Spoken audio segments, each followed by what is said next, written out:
Hello అండి, welcome back to my channel. ఏంటి అలా తిరిగేస్తున్నాను అనుకుంటున్నారా? ఏమీ లేదు, యాక్చువల్లీ నా బర్త్డే. అందుకని చెప్పేసి మా హస్బెండ్ నాకు ఇలాగా సెలబ్రేట్ చేస్తున్నారు. నేను వద్దని చెప్పాను, అసలు నాకు ఇంట్రెస్ట్ లేదు, ఓపిక లేదు అని చెప్పాను. కానీ తనేమో అసలు ఏం అవసరం లేదు, ఒక చిన్న కేక్ సరదాగా మా కోసం కట్ చేయు, అలా ఉండకూడదు, డల్గా ఎప్పుడు హ్యాపీగా ఉండాలి అని చెప్పేసి అన్నారు. తనైతే నన్ను ఎప్పుడు డల్గా ఉన్నా, ఎప్పుడు ఏడ్చినా, బాధపడినా అస్సలు చూడలేరు. మరీ నన్ను హ్యాపీ చేయడం కోసం ఏదో ఒకటి చేస్తారు. కాకపోతే నాకు ఓపిక లేదు, ఇంట్రెస్ట్ లేదు. అందుకని తను ఏదో ఒకటి మెమరీగా ఉంటుంది కదా, వీడియో తీసుకో అని చెప్పేసి తను ఇలాగ కేక్ తీసుకొచ్చారు. సరే అయితే అని చెప్పేసి నేను కూడా అలాగా ఓకే అని చెప్పేసి అన్నాను. ఇంట్రెస్ట్ లేని బర్త్డే ఎలా ఉంటుందో నా వీడియో చూస్తే తెలుస్తుంది. క్యాండిల్స్ కూడా కొనవ్వలేదు మా హస్బెండ్తో, ఇంట్లో ఉన్నాయని చెప్పాను. మళ్ళీ అవి ఎక్కడ ఉన్నాయో కనిపించలేదు. తర్వాత మళ్ళీ మా అత్తమ్మ గసిరారు, వెలిగించమ్మా, క్యాండిల్ అయినా వెలిగించు అని చెప్పేసి అంటే అక్కడ ఏదో క్యాండిల్ దొరికింది, తెచ్చేసాను. తెచ్చి ఏదో అలా వెలిగించి అలా అలా అలా టైంపాస్ చేస్తున్నాను, ఆడుకుంటున్నాను. కేక్ కట్ చేయకుండా అలా ఇటు అటు తిరుక్కొని అగ్గిపుల్లలు అవి వెలిగించుకోవడం, అలాగే ఏదో సరదాగా టైంపాస్ చేస్తున్నాను. యాక్చువల్లీ నాకు వేరే వాళ్ళకి బర్త్డేస్ చేయడం, వేరే వాళ్ళకి సర్ప్రైజ్ ఇవ్వడం ఇష్టం. కానీ నాకు బర్త్డేస్ చేసుకోవడం అవన్నీ అంటే నాకు పెద్ద నచ్చదు.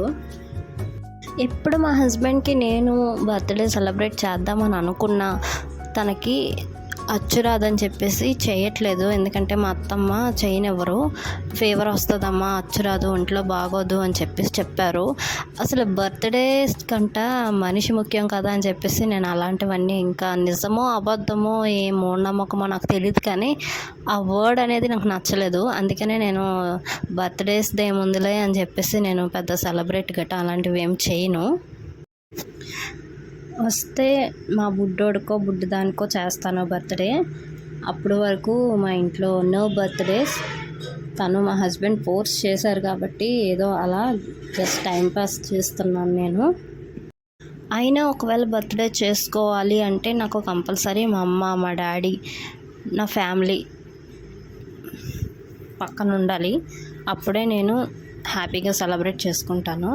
మొత్తం అందరూ ఉండాలి, అమ్మ, నాన్న, హస్బెండు, ఫ్యామిలీ అందరూ ఉండాలి, అత్తమ్మ, అందరూ ఉండి ఫ్యామిలీ మధ్యన సెలబ్రేట్ చేసుకోవడం, ఆ హ్యాపీనెస్సే వేరు. Happy birthday to you, happy birthday Fatusha. ఇక్కడ మా అత్తమ్మ నా కోసం బర్త్డే సాంగ్ పాడుతున్నారు. నాకు అనిపిస్తుంది, ఎప్పుడు నేను ఏం సెలబ్రేట్ చేసుకున్నా మా పేరెంట్స్ కూడా నా పక్కన ఉంటే బాగుండు అనిపిస్తుంది. ఎందుకంటే ఫ్యామిలీ అందరూ ఒక దగ్గర ఉంటేనే ఆ హ్యాపీనెస్ వేరు. ఫ్యామిలీ వాల్యూ తెలిసిన వాళ్ళు ఎప్పుడు ఫ్యామిలీస్ని ఎప్పుడు వదులుకోరు.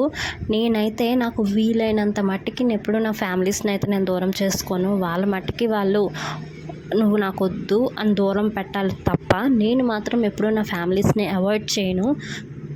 చాలా మట్టికి రిలేషన్స్ని బిల్డ్ చేసుకుంటేనే మంచిది. ఎందుకంటే మనకి కష్టం వచ్చినా నష్టం వచ్చినా ఆదుకోవడానికి మన ఫ్యామిలీ వస్తుంది తప్ప బయట వాళ్ళు కొంతవరకే హెల్ప్ చేస్తారు. ఆల్మోస్ట్ సపోర్ట్ చేసేది ఫ్యామిలీ మాత్రమే.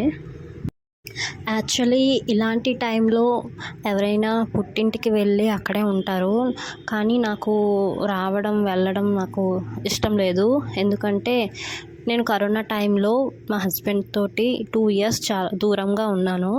అందుకని నేనైతే తనని చాలా మిస్ అయ్యాను. అండ్ తనకు కూడా మంచిగా కేర్ తీసుకుని ఉండేవాళ్ళు ఎవరూ లేరు. ఇప్పుడు మా అత్తమ్మ వచ్చింది కదా అని చెప్పేసి ఆ ధైర్యంతో నేను మా పుట్టింటికి వెళ్ళలేదు. కానీ మా అమ్మ లేకపోయినా మా అత్తమ్మ చాలా అన్ని పనులు సపోర్ట్ చేశారు. ఇలాంటి టైంలో ఇంత సపోర్ట్ దొరుకుతుందని నేను అస్సలు ఎక్స్పెక్ట్ చేయలేదు. చాలా అంటే చాలా సపోర్ట్ చేశారు. అన్నిటిలోని చాలా. నేనైతే ఖాళీగానే ఉండేదాన్ని, ఏ పని కూడా చేయలేదు. అన్ని పనులు ఆవిడే చేసి చాలా హెల్ప్ చేశారు. అలాంటివి మనం ఎప్పుడూ మర్చిపోకూడదు.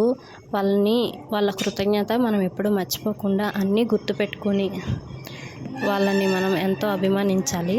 ఇక్కడ ఇదిగోండి నా కోసం పాట పాడుతున్నారు ఫన్నీగా. వాడు నీ కొరుడు రావాలి, నీ సంసారం పూర్ణంలా సాగిపోవాలి. వచ్చాడుగా. ఈ తల్లి కన్నీరు పన్నీరవాడు చూసి ఈ పాట పుట్టినరోజు పండగే అందరికీ, మరి పుట్టింది ఎందుకో తెలిసేది ఎందరికీ నా దృష్టిలో ఫ్యామిలీ అనేది చాలా సపోర్టబుల్. ఎప్పుడు కూడా ఫ్యామిలీ సపోర్ట్ ఎప్పుడు మనకు ఉండాలి. అంతేకాని మనం గొడవలు పెట్టేసుకొని ఫ్యామిలీస్ దూరం అయిపోవడం అది ఎప్పటికీ కరెక్ట్ కాదు. యాక్చువల్లీ కష్టం వస్తేనే బంధం విలువ తెలుస్తుంది. సో వీలైనంత మట్టికి ఫ్యామిలీస్ని అవాయిడ్ చేయొద్దు. ఫ్యామిలీతో ఎప్పుడు హ్యాపీగా ఉండండి. ఫైనల్గా నా ఈ బర్త్డే వ్లాగ్ మీకు నచ్చినట్టయితే నా ఛానల్ని like, share, comment and subscribe చేయడం మర్చిపోద్దు. పక్కన బెల్ ఐకాన్ని క్లిక్ చేయండి, ఎందుకంటే నేను చేసిన ప్రతి వీడియో మీకు నోటిఫికేషన్ వస్తుంది. Thank you for watching.